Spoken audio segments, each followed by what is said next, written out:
இன்னைக்கு குழந்தைங்களை காட்டிலும் எனக்கு தான் என்னமோ பரபரன்னு ஏதாவது ஒன்று சாப்பிடணும்னு தோணிட்டே இருந்துச்சு. வீட்டில் ஒரு பக்கமாக அந்த தேடி பார்த்தா எப்பயோ ஒரு டைம் வாங்கிட்டு வந்தா குலோப்ஜாம் மிக்ஸ் இருந்துச்சு.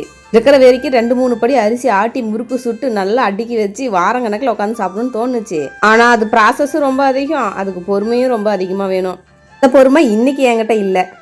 இந்த பாக்கெட்டு பார்க்க ரொம்ப கலராக நல்லா லுக்காக இருக்கே அப்படின்னு சொல்லி தூக்கிட்டு வந்துட்டேன். ஆனால் பார்க்க மட்டும் லுக்காக இல்லைங்க, இதோட கலரும் நல்லா டேஸ்ட்டு வாசனையும் சூப்பராக இருக்குது.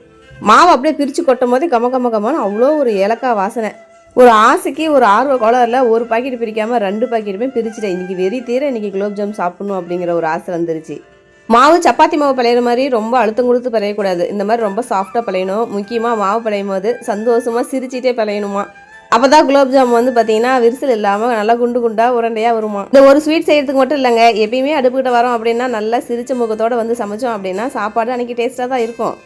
ஆனால் எல்லா நாளும் இப்படி வர முடியுமா? நமக்கு பிடிச்சது ஏதாவது சமைச்சா மட்டும் தான் அப்படி வர முடியும். மாவு ஒரு பக்கம் சாஃப்டாக பிழைஞ்சு எடுத்து வச்சுட்டு அதுக்கப்புறம் சக்கரை பாக்கு ரெடி பண்ண ஆரம்பிச்சிட்டேன். 1 கப் அளவுக்கு சக்கரை, 1.5 கப் அளவுக்கு தண்ணி சேர்த்தாச்சு. நல்லா கொதிக்கி விட்டு மேலே இருக்கிற அழுக்கெல்லாம் எடுத்துட்டு ஒரு எண்ணெய் பிசுப்பு மாதிரி வரும், அந்த அளவுக்கு விட்டா போதும். ரொம்ப கம்பி பார்த்தெல்லாம் தேவையில்லை.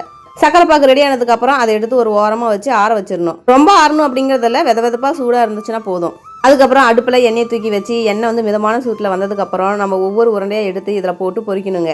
அடுப்பு அதிகமான தீயில இருக்கக்கூடாது, மிதமான தீயில வச்சு எல்லா உருண்டையும் ஒரே சேம் கலரில் வர மாதிரி பொரிக்கணும். பொரிச்சு இந்த கலர் உருண்டையை தூக்கி நம்ம பாவில் தூக்கி போட்டு ஒரு 1/2 மணி நேரம் போல் ஊற வச்சா போதுங்க. சூப்பரான குண்டு குண்டு குலோப்ஜாம் ரெடி.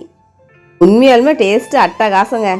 இந்த மாதிரி செஞ்சு கொடுத்தா எந்த குழந்தைங்க தான் வேணான்னு சொல்லுவாங்க. சூப்பரான குலோப் ஜாமுன் ரெடி. யாருக்கெல்லாம் இந்த குலோப் ஜாமுன் பிடிக்கும்னு சொல்லிட்டு கமெண்ட் பாக்ஸில் கமெண்ட் பண்ணுங்க. இன்னைக்கு உண்மையாலுமே ஆசை தீர எத்தனை உருண்டை வேணுமோ சாப்பிட்டாச்சு. மொத்தம் 52 பீஸ் வந்துச்சுங்க. நம்ம சேனலை பிடிச்சிருந்தா சப்ஸ்கிரைப் பண்ணி ஒரு லைக் பண்ணுங்க.